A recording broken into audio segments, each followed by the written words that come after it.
የከሷ መሬትም ከድንበር ክልሏ ውጪ በሆነ መሬት ላይ ቢሆንላት አማራ ክልል ካልሆነም ትግራይ ክልል ውስጥ ጦርነቱን የማድረግ ፍላጎት አላት። እንደዛ ነው እያደረገች ያለችው። በሁለተኛ ደረጃ በውጭ ጦርነት በሚያካሄድበት ሰዓት በዛ አካባቢ ያለውን ማህበረሰብም እዛ ሃንድል ማድረግ ይችላል። ለምሳሌ አንዳንድ ያፈነገጡ ኃይሎችን ዛሬም አሉ አይደል? ለምሳሌ እንደ ፋኖ ሌሎችም ኃይሎች ይኖራሉ ከኤርትራ መንግስት ጋር ወግነው ይሄን መንግስት የማስወገድ ሁኔታ እንቅስቃሴ የሚያካሂዱ ይኖራሉ። እና የአስረስ ማረዳምጤ ሲናገር እንደነበረው በግልጽ ኤርትራም ከህወሓትም ጋር ሆነን ይህንን መንግስት የምንጥልበት ከኛ ጋር አብረው ቢዋጉ እንደውም ደስ ይለናል ብሎ በደስታ ነው ሀሳቡን የተቀበለው። ሻዕቢያ እንደዛ የሚያስብ መንግስት ነው ወይ? ፍጠሮል ኢትዮጵያን ሰላም ደህንነት የሚያስብ ነው ወይ? ሆኖ ያውቃል ወይ? ሊሆን ይችላል ወይ? ሊሆንስ ብል ይችላል ወይ? ማለት እንግዲህ ምን ልበል ከምን ጋር ታነጻጽረዋለህ? እና በጭራሽ ይሄን ነገር ማሰብም በአእምሮስ ማምጣትም ራሱ ስህተት ነው።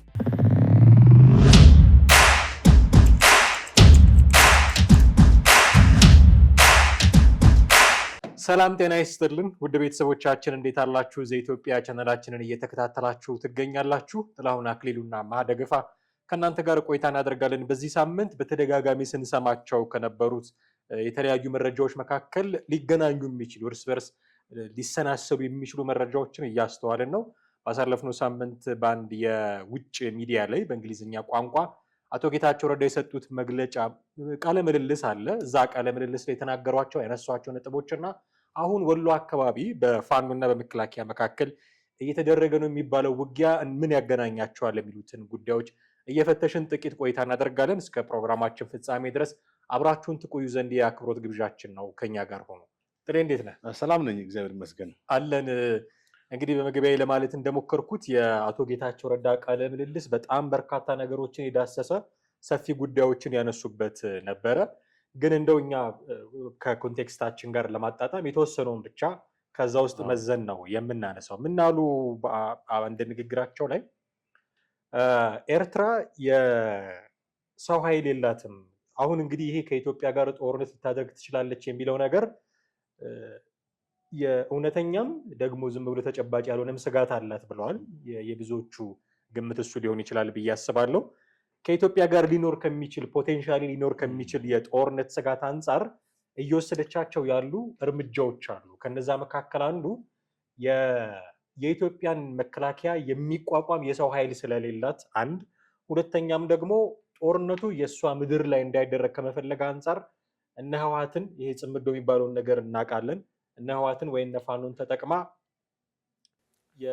ከሷ መሬትም ከድንበር ክልሏ ውጪ በሆነ መሬት ላይ ቢሆንላት አማራ ክልል ካልሆነም ትግራይ ክልል ውስጥ ጦርነቱን የማድረግ ፍላጎት አላት። እንደዛ ነው እያደረገች ያለችው የሚል ትንታኔ ሰጥተዋል። ያስማማሃል? ትክክል። በጣም በዚህ አጋጣሚ አቶ ጌታቸው ረዳን እኔ በግሌ ማለት እንግዲህ እሳቸው ምንም ያክል የፖለቲካ አቋም እንደው የተለዋዋጭነት ወይም የመዋዠቅ ሁኔታ ቢኖርም በጣም በብዙ ሰዎችም የተለያዩ ክሪቲክሶች፣ ትችቶች፣ ነቀፌታዎች ቢሰጥባቸውም እኔ አቶ ጌታቸው ማደንቃቸው ምንድን ነው በጣም ጥሩ ተናጋሪ ናቸው። ዲፕሎማቲክ ቋንቋ ያውቃሉ። በውጭ ሚዲያ የመጀመሪያ አይደለም። በቢቢሲም ከዚህ በፊትም በአልጀዚራም በተለያዩ ዓለም አቀፍ ሚዲያ በተሻለ ሁኔታ ሀሳባቸውን መግለጽ የሚችሉ በጣም ትልቅ የዲፕሎማሲ ሰው ናቸው እና በቃ ያውቃሉ መናገር የሚገባቸውን ቃላቶች ሀሳቦች በደንብ ያሉ የሚፈልጉትን ሀሳብ ሄደው ታርጌት መምታት የሚችሉ ያሉበትን ሁኔታ የሚገልጽ ነው። ህወሓትም ውስጥም እኮ ያሉ እውነት ለመናገር እንደው የተናገሯቸውን ባለፈው ያነሳነው ነጥብ አለ። የተናገሯቸው መጥፎ ነገሮች ብቻ አንስተን እንደዚህ ያሉ በዚህ ተናገሩ ያው አንስተን ነበር አይደል? አንዳንዴ የሆነ ኮሜዲ አይነት ንግግርም አለባል ይናገራሉ። ያንንም ባለፈው በጣም ይህን ፕሮግራም የሚከታተሉ ሰዎች አይተውታል። እና ፐርሰናሊ አብይንም የተናገሩት ነገር አለ። አጠቃላይ ብልጽግናንም ሆል እንትኑን የተናገሩባቸው ሁኔታዎች አሉ። ኦን ዘ ቢሄቭ ኦፍ ቲፒኤልኤፍ ማለት ነው። የህወሓት ቃል አቀባይ ነበሩ ሆነው ከዛ በኋላ ከፕሪቶሪያ ስምምነት በኋላ የጊዜያዊ አስተዳደር የትግራይ ክልል ጊዜያዊ አስተዳደርም ሆኖ ጥሩ ተናጋሪ ናቸው። እንደው ክልሉ በተሻለ ሁኔታ ህወሓት ቀድሞ ይመራበት በነበረው ሁኔታ በጣም ለዘብተኛነት ባለው ሁኔታ አሳታፊነት ባለው ሁኔታ ለውጥ ያመጡ ነበር አይደል እንዴ? ጦርነት መቆም አንድ ነገር ነው። ሌላው ደግሞ የቲፒኤልኤፍ ይሄ የቀድሞው ግትር አስተሳሰብነት ሁሉ ያን ስሙዝ በማድረግ ወደ ተሻለ እና ሞዲፋይድ ወደ ሆነ አስተዳደር ለማምጣት ነበር ጥረታቸው። እንግዲህ ግን ያው ህወሓት እኔ ካልገዛው እኔ ካልመራው የሚለው አባዜ በጣም ስለሆነ እሳቸውም በዛም በዚህም ብሎ ብቻ ዞሮ ዞሮ አባረራቸው ከስልጣን። እንግዲህ የተከሰተውን ነገር እናውቃለን። እሳቸው ከትግራይ ክልል ከወጡ በኋላ ወደ አዲስ አበባ ወደ መሀል ሀገር መጥተው እዚህ የጠቅላይ ሚኒስትሩ የምስራቅ አፍሪካ የፖለቲካ የምስራቅ አፍሪካ ጉዳዮች አማካሪ በመሆን ነው እንትን ያሉት ገጅድ የሆኑት። the right person ነው ወይ አቶ ጌታቸው the right position the right place ነው የተቀመጡት ካልክ፣ አዎ አሁን የእሳቸው ፐርሰናል ጉዳይ እንተው ግድ የለም። አቶ ጌታቸው እንዲህ ናቸው እንዲያ ናቸው የሚለውን እንተውና ከእሳቸው በተሻለ መንገድ ሀሳብን የመግለጽ ኤክስፕሬስ የማድረግ የመንግስታቸውን አቋም ሪፍሌክት የማድረግ የሚችል ሰው የለም ብዬ አስባለሁ። እውነት ለመናገር እዚህ ላይ መለስ ምን ያህል ኦራተር እንደሆነ በውጭ ሀገር በሚሄድበት ሰዓት ለተለያዩ መንግስታት በፎረሞች ላይ ለምሳሌ ኢኮኖሚክ ፎረም ላይ በጣም ዝነኛ የሆነ ንግግር አላቸው። በአፍሪካ ህብረት ላይ ኢትዮጵያ ከአፍሪካ ህብረት ጽሕፈት ከአዲስ አበባ ሊነሳ ብሎ ካምፔን በተደረገበት ሰዓት እነ ሴኔጋል እነ ሊቢያ ባካሄዱበት ሰዓት መለስ እንዴት አድርጎ አሳምኖ እንዳስቀረ አይተሃል። እና አቶ ጌታቸው ነክስቱ መለስ በህወሓት ውስጥ ብቅ ያለ ጥሩ ተናጋሪ ነው። እኔ ይቅርታ ግልኝና የህወሓት ሰዎች እኮ አንደበተ እንትናቸው ነው እንጂ የሚታየው ድርጊታቸው ነው እንጂ ይሄን ያክል የጎላ ሀሳብ ሲሉ አታይም። በአንድ በኩልም የቋንቋም ጉዳይ ነው። ያው በትግርኛ ነው አብዛኞቹ አፋቸውን የፈቱት። አቶ ጌታቸው ደግሞ በአማርኛ ነው የፈታው ይመስለኛል። እሱን ተወሺ። ግን እዚህ ጋር አሁን ከዚህ ከቀድሞ የቢቢሲ እና የሲኤንኤን ጋዜጠኛ ፓወር ሃውስ ነው የሚዲያው ስም የሆነ ፓወር ምናምን አለው እና በጣም የሚገርም ነው። እዛ ቦታ ላይ አንደኛ በእንግሊዝኛም ራሱ ኤክስፕሬስ የማድረግ ሁኔታም ትልቅ እንትን አላቸው። አሁን አብዛኛው የኛ ባለስልጣናቶች እንግሊዝኛ ቢናገሩም በውጭ ዓለም ላይ እንደዚህ ሀሳብን የመግለጽ እኛም መለስ በጣም ተናጋሪ ነው ብያለሁ። ማንም የሚመሰክረው ሀቅ ነው። እና አቶ ጌታቸውም ሲሚላርሊ እንደዚህ ፖሊሲን የመግለጽ የተደበቁ ነገሮች አጉልቶ የማውጣትና የዛኛውን ወገን ማለትም የጠላትን ወገን ኢንትረስት ፖለቲሳይዝ አድርገው የማቅረብ ትልቅ ችሎታ አላቸው። አሁን በዚህ በቀደሙም የተናገሩት ነጥብ ይሄ ነው።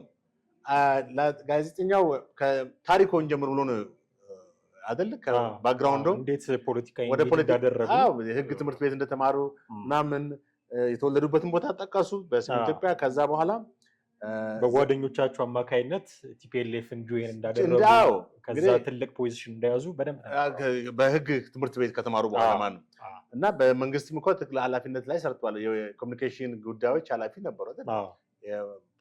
ብሮድካስት ባለስልጣን ሳይሆን ኮሚኒኬሽን ጉዳዮች እና ምንድነው እሳቸው አሁን ለዚህ ለቢቢሲ ለቀድሞ የቢቢሲ እና የሲኤንኤን ጋዜጠኛ የኤርትራን መንግስት አቋም ያለበትን አቋም ነው የገለጹት። የሚገርም ነው። የኤርትራ መንግስት እንግዲህ የኤርትራ መንግስትን ከቅርብ ጊዜያት ወደ ጨባጫሪነት ወይም እንቅስቃሴ በጣም ጎልቶ እየመጣ ነው የሚታየው። አሁን ኤርትራ ራሱ ኢትዮጵያ ነች ጠባጫሪ የሆነችው። የኢትዮጵያ መንግስት ወይም አሁን ስልጣን ላይ ያለው የብልጽግና መንግስት የጠባጫሪነት እንቅስቃሴ ያሳየ ነው እንደዚህ እንደዛ እያለ ብዙ ክስ እያቀረበ ነው በዓለም አቀፍ ደረጃ አይደለ? የተባበሩት መንግስታት ራሱ ባለፈው ቅሬታ አቅርቧል። ኢትዮጵያ የማስፋፋት ራሱን እንትን የማለት ሁኔታ የባህር በርን ጥያቄ አስታኮ የመስፋፋትና የጠባጫሪነት እንቅስቃሴ ያካሄዱ ነው ብሎ በተደጋጋሚ የውጭ ጉዳይ ሚኒስትር የማስታወቂያ ሚኒስትሩ ከአቶ የማነ ገብረ መስቀል ክስ እንደሚያቀርቡ ይታወቃል። እኛም ብዙ ጊዜ በዚህ የኤርትራ ጉዳይ ላይ በዚህ ሚዲያ ላይ ሰርተናል እና አሁን አቶ ጌታቸው ከዚህ ከኤርትራ መንግስትን እሳቸው እንግዲህ በእርግጥም ቦታው ላይ የሚመጥኑ ሰዎች ናቸው ያልኩት ሆርን ኦፍ አፍሪካ የአፍሪካ ቀንድን ፖለቲካ በደንብ የበሉ ሰው ናቸው፣ ያውቁታል። አፍሪካ ቀንድ ማለት ኢትዮጵያ፣ ሶማሊያ፣ ኤርትራ፣ ጅቡቲ፣ ሱዳን እና ኬንያ። በዚህ ምስራቅ አፍሪካ ውስጥ ደግሞ አብዛኛዎቹ እንግዲህ ያው ኋላ ቀር በሚል የሚታወቁ ሀገሮች ናቸው። ይሁን እንጂ በጣም ትልቅ ስትራቴጂያዊ ቦታ ነው። ትልቅ የዓለም አቀፍ ትኩረት ያገኘ ቦታ ነው። ምክንያቱም ከዚህ ከቀይ ባህር ጋር በተያያዘ ማለት ነው። አሁን ብዙ ሀገሮች ወደ 14 ሀገሮች ትላልቅ ሀገሮችም ከጅቡቲ ጋር በሚዋሰነው የቀይ ባህር ወደብ ላይ ባህር ኃይላቸውን አስፍረዋል። ለምን? ስትራቴጂ ቦታ ነው። ሆርን ኦፍ አፍሪካን ከተቆጣጠርክ ብዙ ነገር ተቆጣጠርክ የሚል እንትን አላቸው። አሁን እዚህ ጋር አቶ ጌታቸው ከዚህ ከቢቢሲው ቀድሞ ጋዜጠኛ ጋር የሰጡት ምንድን ነው የኤርትራን መንግስት የኤርትራን ኃይል ሻዕቢያን በኢትዮጵያ ላይ ሊያደርስ የሚችለውን ወታደራዊ እንቅስቃሴ ነው አጉልቶ ያሳዩት። በአገር ውስጥ አያካሂድም፣ ጦርነቱ በኤርትራ ውስጥ አያካሂድም። አንደኛ በኤርትራ ውስጥ ቢያካሂድ ጦርነቱን ይሸነፋል ኢሚዲየትሊ። ገብቷል። በውጭ ኃይል ካካሄደ ግን አንደኛ ሎኬሽን ጂኦግራፊካሊ ከራሱ ውጭ ነው የሚያካሂደው። ከራሱ ውጭ ሲያካሂድ እዛ ያለው ኃይል አይመታም፣ አይነካም። ወታደራዊ በይዞ አይመታም፣ አየር ኃይሉ አይመታም፣ ሌላው ነገሮች አይመታም። የሚመታው ምንድን ነው? ውጭ ያለው ኃይል ነው። በሁለተኛ ደረጃ በውጭ ጦርነት በሚያካሂድበት ሰዓት በዛ አካባቢ ያለውን ማህበረሰብም እዛ ሃንድል ማድረግ ይችላል። ለምሳሌ አንዳንድ ያፈነገጡ ኃይሎችን ዛሬም አሉ አይደል? ለምሳሌ እንደ ፋኖ ሌሎችም ኃይሎች ይኖራሉ ከኤርትራ መንግስት ጋር ወግነው ይህን መንግስት የማስወገድ ሁኔታ እንቅስቃሴ የሚያካሂዱ ይኖራሉ። እና የኤርትራ መንግስት ለምሳሌ ብቻውን አይደለም። እንግዲህ እንደሚታወቀው በተደጋጋሚ እኛም በዚህ ሚዲያ ላይ እንዳቀረብነው የኤርትራ መንግስት ሁልጊዜ የውክልና ጦርነት በማካሄድ በጣም ታሪካዊ ማንነት ያለው ነው። ማለትም የውክልና ጦርነት ሲባል ሌላውን ሀገር ኢትዮጵያ ላይ ኢትዮጵያን የማዳከም ፖሊሲ ያላቸው እንደ ግብፅ አይነት ሀገሮችን ጋር የጦር መሳሪያ በመውሰድ የገንዘብ ድጋፍ በማድረግ በመቀበል የሚያካሂድበት ሁኔታ ሰፊ ነው። ከዚህ በፊትም ያካሄዳቸው ነገሮች ስለሆኑ አዲስ አይደለም ማለት ነው። አሁን ኤርትራ በዚህ በውጭ ሀገር ማካሄዷ ሁለት አይነት እንትን አለው። አንደኛ ውጭም ከኤርትራ ውጭ ሲካሄድ የኢትዮጵያ መንግስት ሄዶ ኤርትራን ወታደራዊ ቤዝ አይመታም፣ አየር ኃይሉን አይመታም፣ ሌሎች ወታደራዊ ተቋማቶችን አይነካም። የሚመታው ምንድን ነው? እዚህ ያለውን ሰራዊት ነው፣ የተስፋፋበትን ቦታ። በሁለተኛ ደረጃ ደግሞ እዛ ያለውን ያፈነገጠ ኃይል ወደ ራሱ ማስገባት ይችላል የኤርትራ መንግስት። ቅድም እንዳልኩት ፋኖም ሊሆን ይችላል፣ ሌላም ኃይል ሊሆን ይችላል። ኢትዮጵያ መንግስት እንዲወገድ የፈለገ ኃይል ሁሉ ከኤርትራ ጋር ሊሆን ይችላል። አቶ ጌታቸው ጠቀሱት ይሄን ነው። እና እዛ በሳቸው አገላለጽ ምንድነው ሞኞች ምንድነው ያሉት? የሆነ ቃል ተጠቅመዋል። ሞኞች ምናምን የሚል የሆነ ነገር ተጠቅመዋል። እና ያንን ይጠቀማል። ብልሆች ናቸው ኤርትራውያን። ብልህነታቸው ማለት ከኤክስፒሪየንስ የመጣ ነው። ከ30 ዓመት በላይ እንግዲህ ከደርግ መንግስት ጋር ተዋግተዋል። አሁንም ያለው የሻዕቢያ መንግስት ነው። 30 ሲደመር 30 ስንት ዓመት? 64 ዓመት ልምድ ያለው የአንድ ትልቅ ሰው ማለት ነው።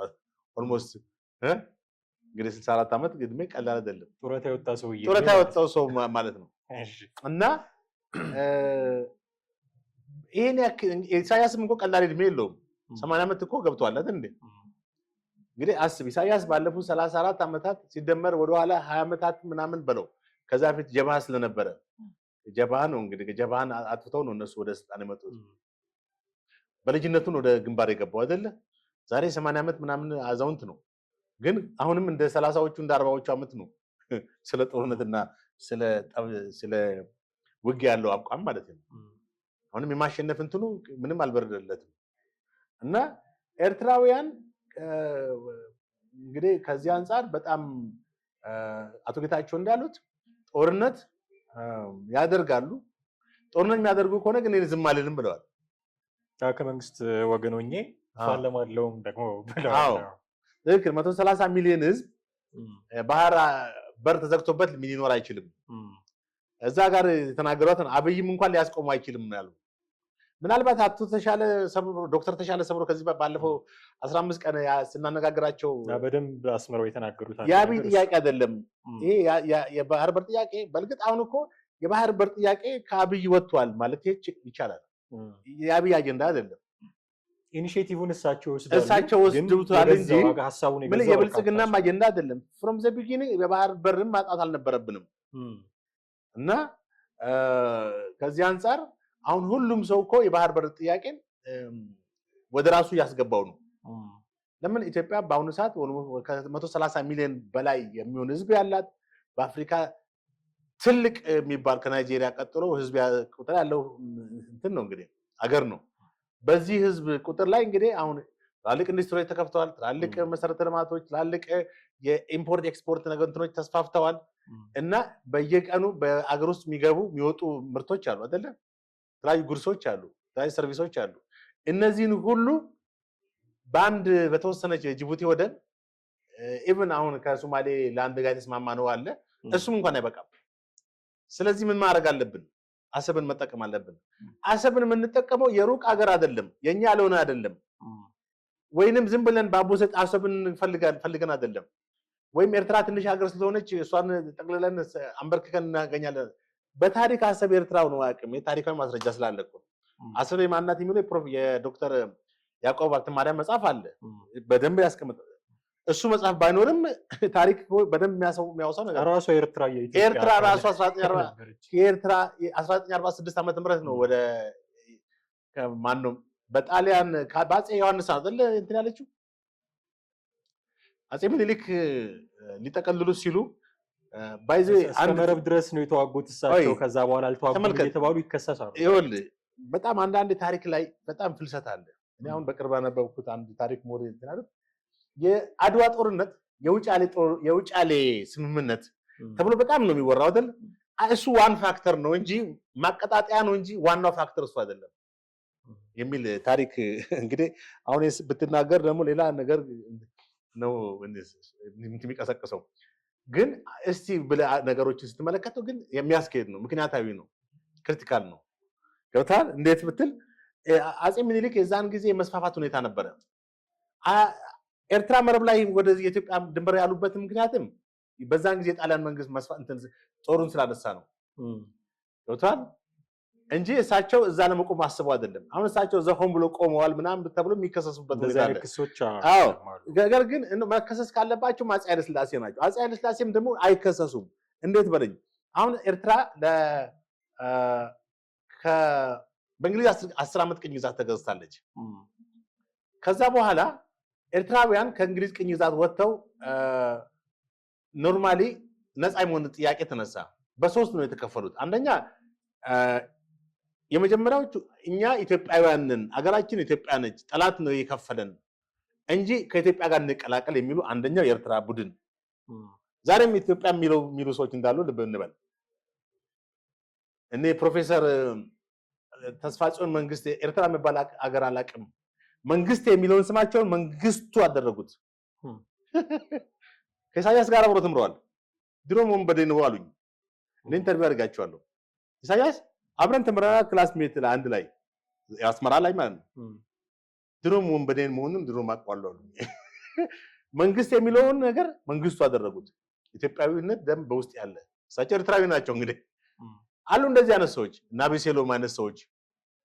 የአቤሴሎም ወንድም ምን እንዳለ ታውቃለህ? የዛን ጊዜ ኤርትራ አስተገነ ኢትዮጵያውያንን ፓስታ ማስበላት ያስተምርናቸው እኛንን ብሎ ዛድቦ ነው ሄዶ እዛ ሞተው ታላቅ ወንድምየው አቶ አቤሴሎም ደጎ ደግሞ ኢትዮጵያ ወይ ሞት ብለው እስከ መጨረሻ ድረስ የኢትዮጵያን አትሌቲክስ በማሳደግ ብዙ የቀስተ ደመና ስፖንጅ ፋብሪካ ባለ ማለት ታሪክ አላቸው። እና እንደዚህ አይነት ኤርትራውያን አሉ። አንደኛ። ሁለተኛ ደግሞ ከኢትዮጵያ ጋር አንሆንም ከ1946 ዓመት በፊት ማለት ነው አፄ ኃይለ ሥላሴ እንዳታችን እንችላለን የሚሉ ሁለተኛው ግሩፕ አለ። ሶስተኛው ግሩፕ ደግሞ በፌዴሬሽን ከኢትዮጵያ ጋር እንዋሃድ ግን ውል እንሰር። ይሄ ውል ምንድነው? ኤርትራውያን በፈለጉ ጊዜ ለነጻነታቸው ይዋጉና ነጻ ይወጣሉ። ወይም እንግዲህ መጀመሪያ ከተመቻቸው አብረው ይዘልቃሉ ነው፣ ካልተመቻቸው ይወጣል። ይሄን አፄ ኃይለ ሥላሴ ተቀበሉ። አሁን ችግሩ አፄ ኃይለ ሥላሴ መቀበላቸው ነው ችግሩ። አሁን አንዳንድ እንትኖች ኃይለ ሥላሴን ይወቅሳሉ። ሌሎች ኒውትራል ሆነው ደግሞ የሚናገሩ ሰዎች በኤርትራ በወቅቱ የመጽሐፍ ነፃነት ነበረ። ምክንያቱም የዌስተርንን ካልቸርና የዌስተርን ዲሞክራሲ ኤክሰርሳይዝ አድርጋለች። እንደገና ደግሞ የዲሞክራሲ እንቅስቃሴዎች ነበሩ፣ ሐሳብን በነፃነት የመግለጽ ምናምን የዲሞክራሲ ቫልዩዎች ሴቶች ብቅ ብለው ነበረ። ኢትዮጵያ ደግሞ ስዩመ እግዚአብሔር ሰማይ አይታረስ ንጉስ አይከሰስ በሚል በቀዳማዊ ኃይለ ሥላሴ መለኮታዊ ሹመት ወይም ሲመት በእግዚአብሔር የተሰሙ ዘነገደ ይሁዳ ተብሎ እሳቸው ናቸው አሉ እና ይሄን ኮምፕሮማይዝ ለማድረግ ለማስማማት ኃይለ ሥላሴ ምን አደረጉ? በፌዴሬሽን የሚለውን ተቀበሉ።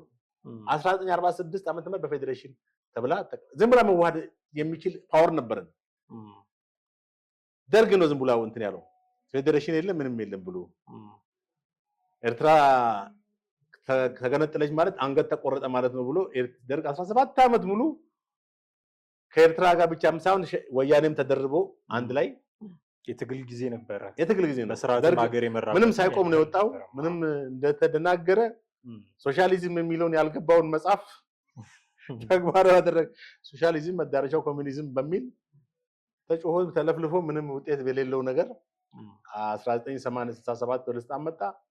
83 ጓዝ ጠቅልሎ ሄደ እና ይኸው እንግዲህ ወያኔ ወደ ስልጣን ሲመጣ 1983 የሻዕቢያ መንግስት የኤርትራ መንግስት እና ተሰጠው። በኋላ እሱን በሌላ ፕሮግራም እንዳስሷለን። መነሻችን ግን ኤርትራ በዚህ እንዲህ በታሪክ የመጣች ከኢትዮጵያ ጋርም ብዙ የታሪክ ግንኙነት የነበራት ሀገር አሁን የተለያዩ ነገሮችን እያደረገች ነው። ኢትዮጵያ ውስጥ ጦርነት ለማድረግ አንተ እንዳልከው የነ ግብፅንም ውክልና ተቀብላ ሊሆን ይችላል። ግን እንደ አቶ ጌታቸውም እንዳሉት የመቋቋም የኢትዮጵያ መከላከያ ሰራዊትን የመቋቋም ክንድ ያ ብርቱ ክንድ ስለማይኖራት በፋኖም በሸኔም በህወሓትም በኩል አድርጋ ኢትዮጵያ ውስጥ ጦርነት እንዲኖር ፍላጎቶቿን ለማስፈጸም ትሰራለች ነው እና የአስረስ ማረዳምጤ ሲናገር እንደነበረው በግልጽ ኤርትራም ከህወሓትም ጋር ሆነን ይህንን መንግስት የምንጥልበት ከኛ ጋር አብረው ቢዋጉ እንደውም ደስ ይለናል ብሎ በደስታ ነው ሀሳቡን የተቀበለው። ግን ያደረግነውን ነገር ግን እስካሁን ያደረግነው ነገር ከነሱ እገዛ ውጭ ነው። ከህወሓትም ከሻዕቢያም ከኤርትራ መንግስትም እገዛ ውጭ ነው። ቢሆን ግን ደስ ይለናል የሚል ነገር ነው። ኦኬ እኔ አሁን የኤርትራ መንግስት ፍላጎት የለውም ልል አልችልም። እንዲህ አይነት ነገሮችን ፋኖንም ህወሓትንም ተጠቅሞ መንግስትን ማጥቃት አይፈልግም ልል አልችልም። ፍላጎት ሊኖረው ይችላል። በተለያዩ ምክንያቶች ያንን ፍላጎት ሊወስድ ይችላል። ግን አዋጭ ነው ወይ ፋኖን ተጠቅሞ ህወሓትን ተጠቅሞ ወይ የኦሮሞ ነፃነት ሰራዊትን ተጠቅሞ የኢትዮጵያ መንግስትን ማጥቃቱ አዋጭ ነው ወይ የሚል ጥያቄ ያነሳለሁ። ምክንያቱም ለምሳሌ የፋኖን ብቻ ለይተን ብንወስድ ከህወሓትም ጋር ከኤርትራም ጋር አብረን መሆን የለብንም የሚል ደግሞ ሌላ ጎራ አለ። ህወሓትን ብንወስድ ከኤርትራ ጋር አብረን መሆን የለብንም የሚል የአቶ ጌታቸው ረዳ ጎራ ተገንጥሎ ወጥቷል እንደምታውቀው። ፋኖ ውስጥም ከህወሓት ጋር መሆን የለብንም የሚል ጎራ ራሱን እየለየ ያለበት ሁኔታ ነው ያለው። አዋጭ ነው ወይ ይሄ? እንደውም ይሄ ምክንያት አሁን ኤርትራ እዚህ ነገር ውስጥ ኢንቮልቭ ማድረጓ ለቡድኖቹ ራሳቸው ለእርስ በርስ ግጭት መንስኤ አይሆንም ወይ? ያዋጣታል ወይ የሚል ጥያቄ አለኝ። በጣም እዚህ ጋር ምንድነው ትልቅ እናስምርበት የሚገባው ነገር ፋኖም ቢባል ወይም ሸኔ ወይም ሌላው ኃይል እንግዲህ የትጥቅ ትግል ከጀመሩ አንደኛው ያው ረጅም ጊዜ ነው ያለው። ሸኔ ፋኖ ምናልባት 2 ዓመት ከዛ በላይ የቅርብ ጊዜ ነው እና የፈለገ ፖለቲካ ጥያቄ ይኖራቸው የፈለገ የመብት ጥያቄ ይኖራቸው ነፃነት ጥያቄ ይኖራቸው ከውጭ ኃይል ጋር በመተባበር ኢትዮጵያን ለማተራመስ ኢትዮጵያን ወይም ይሄ መንግስት በማውረድ እነሱን ወደ ስልጣን ያመጣል ብለው ካሰቡ በጣም ይሄ ሞኝ ፖለቲካ ነው የሚሆነው። የማይሆን ፖለቲካ ነው። አንደኛ ይሄ ኃይል ኖርማሊ እነሱን አምጥቶ ወደዚህ ገፍቶ ይህን መንግስት አገሪቷን ለማተራመስ ነው እንጂ ፍላጎቱ ኢትዮጵያ በተስተካከለ ፖለቲካና የተሻለ ስነ መንግስት ኖሯት ራሷን የቻለ መንግስት እንድትሆን አይደለም ፍላጎቱ። ሻዕቢያ እንደዛ የሚያስብ መንግስት ነው ወይ? ፍተሮል ኢትዮጵያን ሰላም ደህንነት የሚያስብ ነው ወይ? ሆኖ ያውቃል ወይ? ሊሆን ይችላል ወይ? ሊሆንስ ብል ይችላል ወይ? ማለት እንግዲህ ምን ልበል ከምን ጋር ታነጻጽረዋለህ? እና በጭራሽ ይሄን ነገር ማሰብም ማምሮስ ማምጣትም ራሱ ስተት ነው። እነሱ የራሳቸው ጉዳይ ነው፣ የራሳቸው የትጥቅ ትግል። ግን ይሄ እነሱ ትጥቅ ትግል በሚያደርጉበት ሰዓት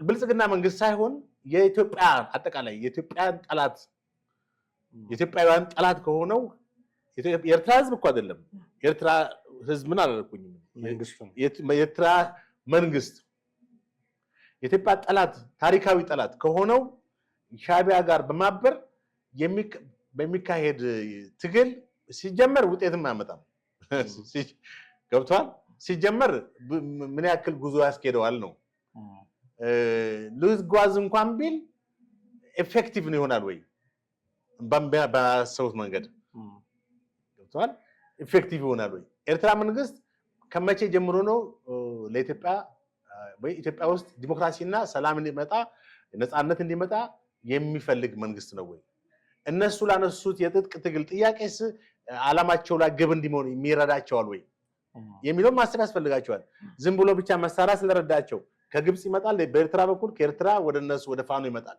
ይሄ በጣም ሞኝነት ነው አሁንም አገር ትሪዝን ነው የአገር ክደት ነው ይሄ ደግሞ ከባድ ነው ኢትዮጵያን እኛንን ፈስንተን ያልነው ስለ ኢትዮጵያ አንድነት ከኛ ወዲህ ላሳር ኢትዮጵያዊነት በደማችን ነው በመናችን ነው የሚሉ ኃይሎች እንደገና የኢትዮጵያ ጠላት ከሆኑ ከውጭ ኃይል ጋር በማበር ኢንዳይሬክትሊ ከግብጽ ነው የሚመጣው ባጭሩ የጦር መሳሪያ ብትል ገንዘቡን ብትል ከግብጽ ዳይሬክት አይመጣም በኤርትራ በኩል እንደዚህ ለፋኖም ለሸኔም ይተከፋፈል በጃዙር ነው የሚመጣው ይሄን ሊያውቁ ይገባል ይሄ ጠፍቶ አልካሉ በጣም ፖለቲካውንም መጀመሪያውንም አያውቁትም ማለት ነው አያውቁትም የሚል ግምት የለኝም እውነቱን ለማለት አውቀውት ነው በቃ ማለት አሁን እነሱ የአብይን መንግስት ሳይሆን አጠቃላይ ኢትዮጵያን የመናደፍ ሁኔታ ነው ማለት ደግሞ ላይሳካ አይችልም ገብቷል ምክንያቱም አሁን ኢትዮጵያ ብዙ ወታደራዊ ኃይል ያላት ብዙ ጦር መሳሪያ እና እንትን ያላት ጠንካራ ሀገር ሆናለች እኛ ይሄን ስንናገር የብልጽግና ደጋፊና የቀኝ እጅ ሆነን እዚህ ጋር ሚዲያ ላይ ተቀመጥን ሰዎች አይደለንም ምክንያቱም ከዚህ በፊት ብልጽግና ያለበትን ድክመት ከአስከፈ አውርተናል አይደል እንዴ የአብይ መንግስት ጉድለቶቹን በዚህ በኮሪደር ልማት የተነሱትን ችግሮች ሁሉ አንሰነ በስልጣን ያሉ አመራሮች ሁሉ እዚህ ቦታ ላይ እኛ ብቻም ሳይሆን እንግዶችን ጋብዘን ዲፕሎማቲካሊ ያለበትን ችግር በጣም በስፋት ተናግረናል አይ ዝም ብሎ የመፈረጅ ሌብሊንግ እኛ ሀገር አለ ፋኖ ናችሁ እንትማን ነው ብልጽግና ናችሁ ያው ይሉ ሰዎች አሉ ኤኒዌይስ ሰው የመሰለው ማንነት ይችላል ግን ሪያሊቲው እኛ እንደ ሚዲያ ባለሙያ እዚህ ጋር ሆነን ስንናገር የማንም ደጋፊዎች ሆነን አይደለም የሀገሪቷን እንደግፋለን የሀገሪቷን ሉዓላዊነት የሀገሪቷን ደህንነት የውጭ ፖሊሲ ከውጭ ማለት አንድ ሚዲያ ባለሙያ በየትኛውም መስክ የሀገርን ሉዓላዊነት አደጋ ላይ የሚጥል መረጃ ማስተላለፍ በሕግ እንደሚያስጠይቅ በፕሬስ አዋጁም አለ በዓለም አቀፍ ሕግም ላይ ያለ ነገር ነው ስለዚህ አሁን ከሻዕቢያ ጋር የሚካሄድ ወዳጅነትና ፍቅር ምንም የትም አያስኬድም አንደኛ ሲጀመር ሻዕቢያ ነው ስሙ ቲፒኤልኤፍ ህወሓት አቶ ጌታቸው እንዳሉት ማለት ነው እንግዲህ ከአቶ ጌታቸው በላይ ህወሓትን የሚያውቅ ላሳር ነው እሳቸው ለዚህ ለሚዲያው ለዚህ ለቀድሞ ቢቢሲ ጋዜጠኛ እንደተናገሩት በህወሓት ውስጥ አሁን ለተከፋፉ ክፍፍል አለ አይደለ እንግዲህ አንደኛው ኃይል አሉ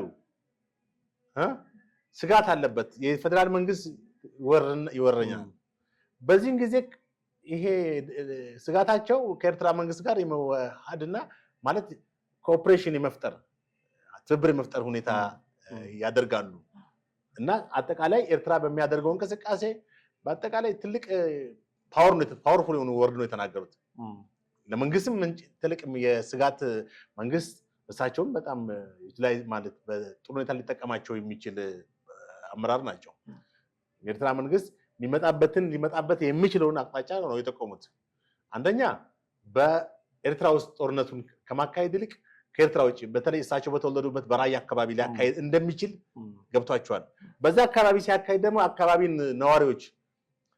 ነዋሪዎች ማለት ይሄን መንግስት እንደመጣል በትክክል ለመጣል የተደራጁ ኃይሎች ቅድም እንደተጠቀስኩት እንደ ፋኖ ወይም ሌላ ኃይል ካለ እነሱን ሃንድል አድርገው ጦር መሳሪያ በመስጠት በማስታጠቅ በማደራጀት ሊያደርግ ይችላል በዚህን ጊዜ መንግስት ጊዜውን የሚያጠፋው የት ነው ኤርትራ ላይ ሳይሆን እዚህኛው ራያ ላይ ያለውን የደራጀ ኃይል በመምታት ነው ይሄ የኤርትራውያን አንዱ ስልት ነው ይሄን ማሳወቃቸው ትልቅ ነገር ነው ተጥቷል እና ፕራክቲካሊም ደግሞ እያየን ያለ ነው አሁን ቅድም ያስረስ ማረዳምጤን አብረውን ጆይን ቢያደርጉን ደስ ይለናል የሚል ነገር መናገሩን አነሳ ብርጋዴር ጀነራል ተፈራ ማሞም ደግሞ እንዲሁ ህወሓትንም ኤርትራ መንግስትንም የኢትዮጵያ መንግስት ወጋለው ካለ እኛ እያለን ይሄ ነገር የሚሆን ነገር አይደለም ብለው በግልጽ ተናግረዋል። እኛ እያለን ማለት እኛ ፋኖ እያለን ሸዋ አካባቢ ጀነራል የተባለ በጣም የተወራለት ጀነራል እንደው አሁን ማለት በዚህ ቋንቋ ሲናገር በጣም ነው የሚያሳፍረው። ማለት እንግዲህ እሳቸው በጣም ትልቅ ጀነራል ናቸው፣ በእድሜ የሚገፉ ሰው ናቸው አይደለም። ምናልባት ወጣቶቹ መሰላቸውን ሊናገሩ ይችላሉ። እሳቸው በሰከነ አእምሮ ሲጀመር እዛ ትጥቅ ውስጥ መግባትም አልነበረባቸውም። እውነት ለመናገር አይደል እንዴ አቋም የመያዝ ይችላሉ፣ የራሳቸውን አቋም። ግን አሁን በዛው ስብስብ ውስጥ መግባታቸው ምን ያህል ጤናማ ነው የሚለውን ነገር የምትለው ነገር ነው። በሁለተኛ ደረጃ ኢትዮጵያ መንግስት ኤርትራን መንግስት ከነካ ምንድን ነው ያሉ? እኛ እያለን አያደርገውም ነው። እሳቸውን ፈርቶ ይተዋል ማለት ነው። ያስቃል እኮ አንዳንዴ አየህ፣ የምትናገረውን ቃል ካልመረጥ ሜዳ ላይ ይወጣና አንተን እንትን ውስጥ ይከታል፣ ግምት ውስጥ ይከታል። እና እሳቸው ብልጽግና 1000 ጊዜ መቃወም ይችላሉ፣ ችግር የለውም።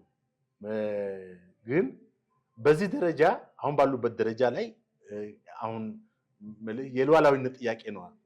የአንድ ጉዳይ የአንድ የሆነ ቡድን ጉዳይ የሪጂናል ጉዳይ አይደለም፣ ወይም የሆነ አንተ በአንድ ማህበረሰብ ውስጥ ታቅፍ የምታነሳው ጉዳይ አይደለም። አጠቃላይ የሀገር ጉዳይ ነው። በቃ ኢትዮጵያ ባህር በር ያስፈልጋታል። በዓለም ላይ እኮ 130 ሚሊዮን ህዝብ ይዞ ባህር በር የሌለው ኢትዮጵያ ብቻ ነች። በዓለም ላይ ብዙ ሀገሮች አሉ። በአፍሪካ ውስጥ 10 ሀገሮች አሉ። እነ ቦትስዋና ምናምን ብዙ ሌላቸው ሀገሮች አሉ። ግን የህዝብ ቁጥራቸው 30 ሚሊዮን አይሞላም። እያንዳንዳቸው 20 እንኳን አይሞላም። ሌሎቹ 10 ሚሊዮን 5 ሚሊዮን ህዝብ ነው ያላቸው። ከዛም በታች በ2 ሚሊዮን 3 ሚሊዮን ህዝብ ያላቸው ሀገሮች ናቸው። ባለፈው እኔ አውጥቼው ነበር ባህር በር የሌላቸው ሀገሮች በዓለም ላይ 2 ሀገሮች ደግሞ ደብል ላንድ ሎክድ ይባላሉ። ሌሽንስታይን የምትባል አውሮፓና ኡዝቤኪስታን ምናምን። ደብል ላንድ ሎክድ ማለት አንተም ባህር በር የለህም፣ ጎረቤትም ባህር በር የለውም። በምንም መንገድ አክሰስ ማድረግ ሶስተኛው ሀገር ነው የምትፈልገው። ለምሳሌ አሁን ጎረቤታችን ባህር በር ያላቸው እነ ጅቡቲም ባይኖረው ሶማሌም ባይኖረው ኤርትራም ባይኖረው ደብል ላንድ ሎክድ እንባላለን። ግን እግዚአብሔር ያው መጀመሪያም ሲጀመር ላንድ ሎክድም አይደለንም እንኳን ደብል ላንድ ሎክድ።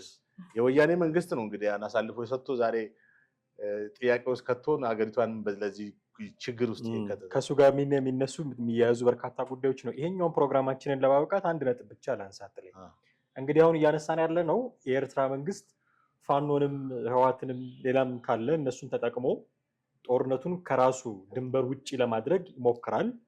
የፕሮክሲ ዋር ነው ፕሮባብሊ እያልን እያነሳን ተመሳሳዩን ነገር የኢትዮጵያ መንግስት ሊያደርግ ይችላል ብለህ አታስብም? ወደ ኤርትራ እንግዲህ የኢትዮጵያን የረጅም ጊዜ ይሄን ለመናገር ያደርጋል አያደርግም ብለህ አናሊሲስ ከመስጠት ጀስት አንድ ነገር ስትናገር የሆነ እንትኖች አሉ ምልክቶች የሉም ወይ ብዬ ነው። ኢትዮጵያ ውስጥ ይሰበሰቡ የነበሩ የኤርትራ መንግስት ተቃዋሚዎች እኮ እሱ ወደዛ ልመጣ ነው። ወደ ቤዝ ትመጣለህ። ኢትዮጵያ በታሪኳ ማንም የትኛው መንግስት መጥቶ ኢትዮጵያን ገዝቷል። ከቀዳማዊ ኃይለ ሥላሴ በፊትም ከሳቸው በኋላም ደርግ መጥቶ ኢህአዴግ እንደገና አሁን በስልጣን ላይ ያለው የዘውዳዊ አስተዳደር ወይም የንጉሳዊ አስተዳደር ለ2500 ዓመት በኢትዮጵያ ውስጥ ነግሷል። በየትኛውም እንግዲህ ኢትዮጵያ ተወረረች እንጂ የሆነ አገር ሄዳ ወረረች የሚባል ታሪክም አንብበን አናውቅም። ከጥንታዊ የአክሱም ስልጣኔ ጀምሮ ኢትዮጵያን የሚባለውን ታሪክ ስትመለከተው በቱርኮች ተወረናል፣ በደርቡሾች ተወረናል፣ በኢሮፓያን በጣሊያን ተወረናል፣ በሶማሊያ በእንግሊዝ ተወረናል፣ በሶማሊያም ተወራ 1969 ኢቭን በብዙ ሀገሮች ተወረናል። እና ግብፅም በቀጥታ ከጂኦግራፊ አንጻር አልገባችም እንጂ ገብታለችም። በአፄ ቴዎድሮስ ጊዜ እኮ ጊዜ በአፄ ቴዎድሮስና ዘባቱለፍ ጉንዳ እና አሉላ አባ ነጋ ዘባቱለፍ ጉራ ዘባቱለፍ ጉንደት ጉንዳ ጎረቤት በድንበር ባንጎራባለው እሱ ነው እየመጣችም ታጠቃለች። ትክክል ነው። እና በአፄ ዮሐንስና በአፄ ቴዎድሮስ ጊዜ ተዋግተዋል። በአፄ ምኒልክ ሶስቱ መንግስታት በጣሊያን በአፄ ኃይለ ሥላሴ አራተኛ ጊዜ እና በአፄ ኃይለ ሥላሴ እንኳን ግብፅ አልገባችም። በአፄ ዮሐንስና ይቅርታ በአፄ ቴዎድሮስ ነው። በአፄ ምኒልክና በአፄ ጣሊያን ነው አምታታውት እና ብቻ ግብጽ በራሷ ባትገባም ለሚገቡ ኃይሎች ድጋፍ በመስጠት ብዙ ታሪካዊ ልምድ አላት፣ ኤክስፒሪየንስ አላት።